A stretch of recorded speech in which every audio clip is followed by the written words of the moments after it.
This is a really good looking shoe.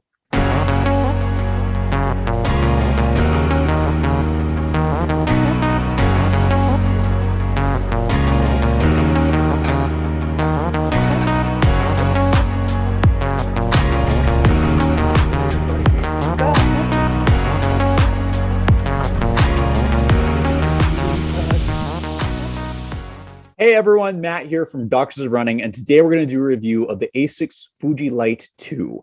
This is the update to the Asics Fuji Lite, which we reviewed last year.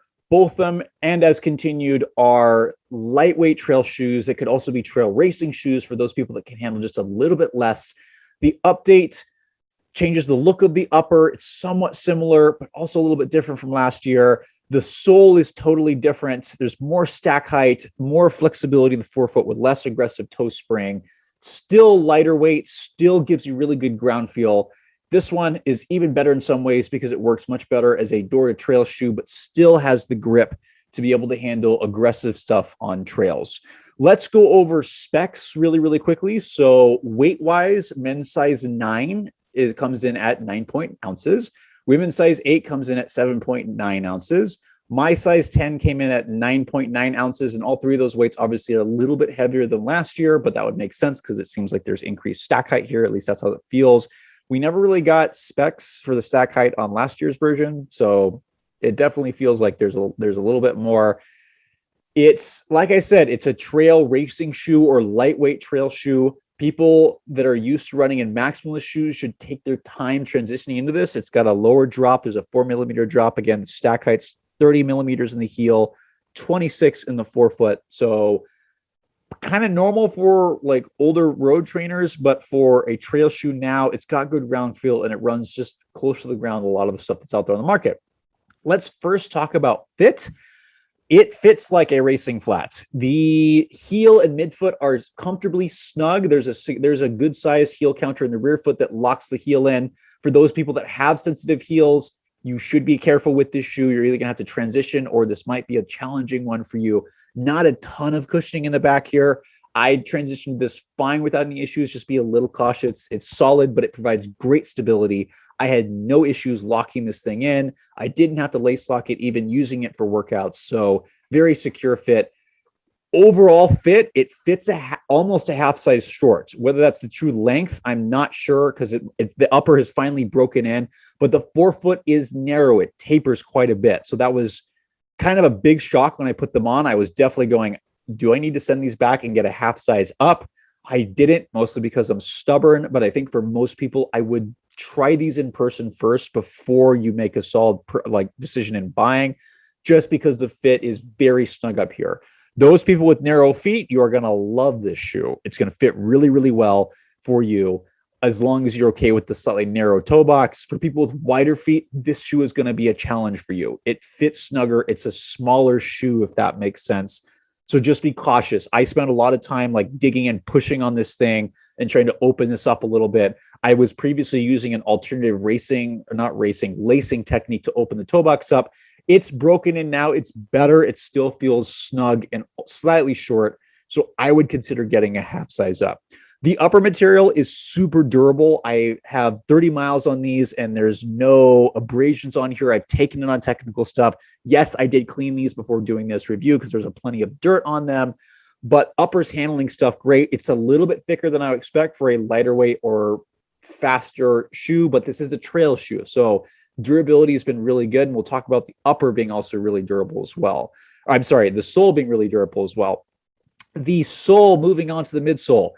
Again, when I first put these on, I'm like, yeah, this is what I expected from the Asics Fuji Lite or Trabuco Lite. This is the Fuji Lite, still related. It's a lower to the ground feel, but there's a good amount more cushion than last year. It's not as bare bones, and the flight foam has some softness to it. It's not a super soft shoe by any means because there's less stack height, some of the maximal stuff. But the sole does give, and it also gives you really good ground feel. So despite the increase in stack height, the ground feel is still really good, which is really nice, especially on really technical stuff where you want to feel the ground.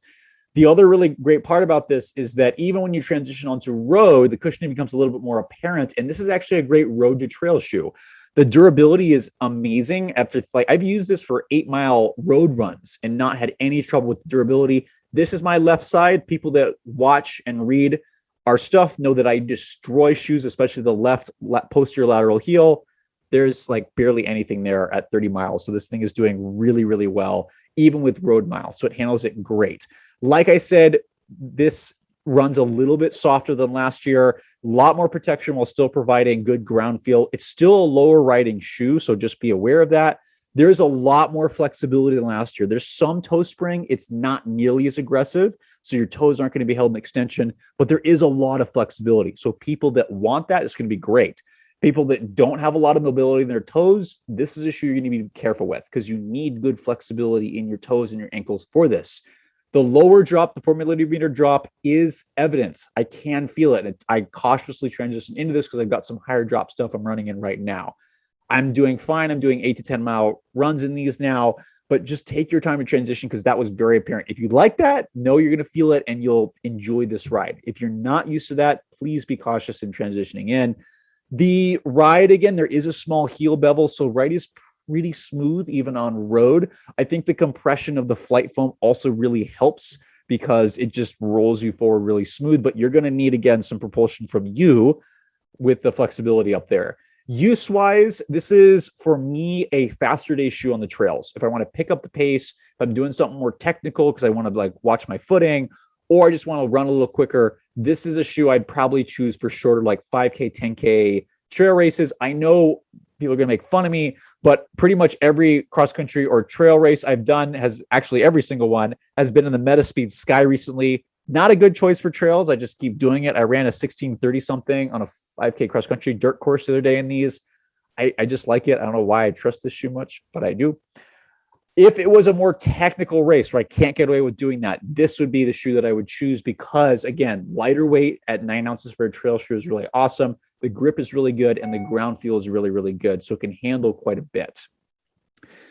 So yeah, faster days is best, or those used to more minimal rides could probably do super long stuff in this. For most people, though, it's going to be 5K, 10K efforts, maybe a little longer if you get used to it, just because it's a little less shoe than what's out there in the market.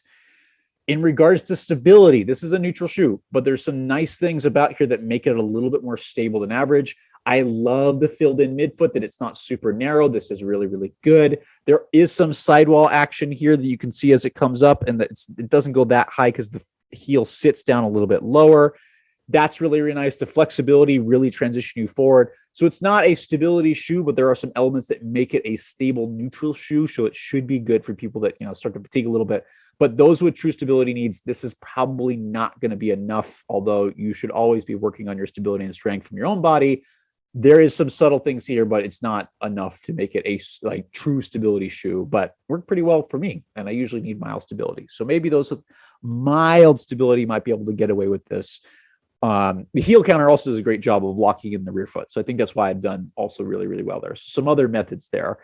Thoughts as a DPT. I think the biggest thing, and you've heard me say this before, I already mentioned it earlier on this review, is that it's a lower drop shoe and it's close to the ground. Yes, the flight foam still provides plenty of protection, much more than I was expecting, especially compared to last year's version, but this is lower to the ground than most shoes out there. The benefit of having a lower riding shoe, relatively, is that you're going to get better ground feel. There's better proprioception, i.e.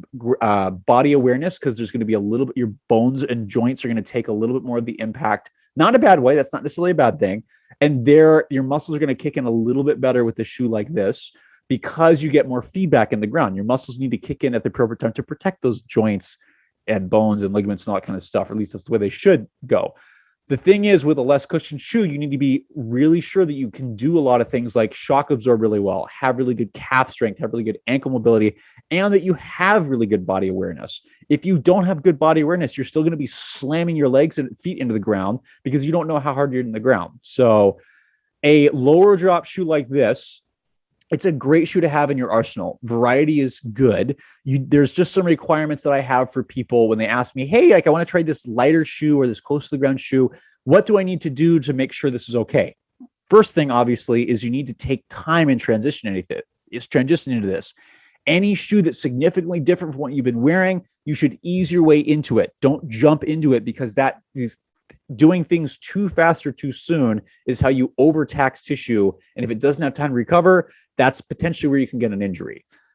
The other things for a lower heel drop shoe, a lower or closer to the ground shoe, is that you also need, as I mentioned, have good calf strength. And that means, in my mind, being able to do 25 single leg heel raises without stopping on both sides, without compensating heavily and holding on.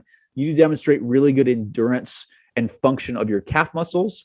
Part two of that is you need to have really good ankle mobility. And by ankle mobility, like where your ankle bends, you need to have at least 15 to 20 degrees, if not more, of what's called dorsiflexion, i.e. you need to be able to have some calf and ankle mobility, so that when you roll over with a shoe that doesn't have that much flexibility or doesn't have as much drop to offset that your ankle can handle it without stressing your Achilles or any other joint.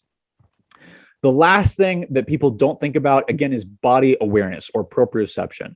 For me, if somebody's going to run in a shoe like this, you need to be able to balance on one leg without holding on, with your eyes closed, because you can use your eyes to cheat, with your eyes closed for at least 15 to 30 seconds without losing your balance. That shows me that you can handle and your body can adapt to the surface without cheating with your eyes, which most people do, right? That's where you see people with really bad balance, or they can't feel where their feet are, walking or running, looking at their feet all the time. That's not great, especially on trails, because trails, your eyes need to be handling a million things at once. Where are you going to step next? What's that rock doing? What's that bear over there going to do? Hopefully not the last one. But you need to have very good secondary control of your ankles and what they're doing without looking at them. Because if you look the wrong way, you'll end up on the ground or end up with an ankle sprain, which we don't want. So again, if you're going to be running in less shoe, those are kind of my big three requirements as a physical therapist if people are going to ask about lower drop and lower to the ground shoes, just to make sure you don't overstretch any tissue in your body's ready for it. Again, the other thing about being ready for it is transition in. If you haven't worn a shoe like this is not a good shoe to grab the day before a race. This is a shoe you need to spend some time in, spend some time walking around in, which is what I did, and luckily helped break in the toe box, which is nice, and it helped it open up. So I walked around in these quite a bit before I started running in them, also to get my Achilles and my calf used to this again. And then you can slowly start transitioning in. I started with shorter runs, 3 to 4 miles, and I built my way up to 8 to 10, and it's been fine. So give your body time.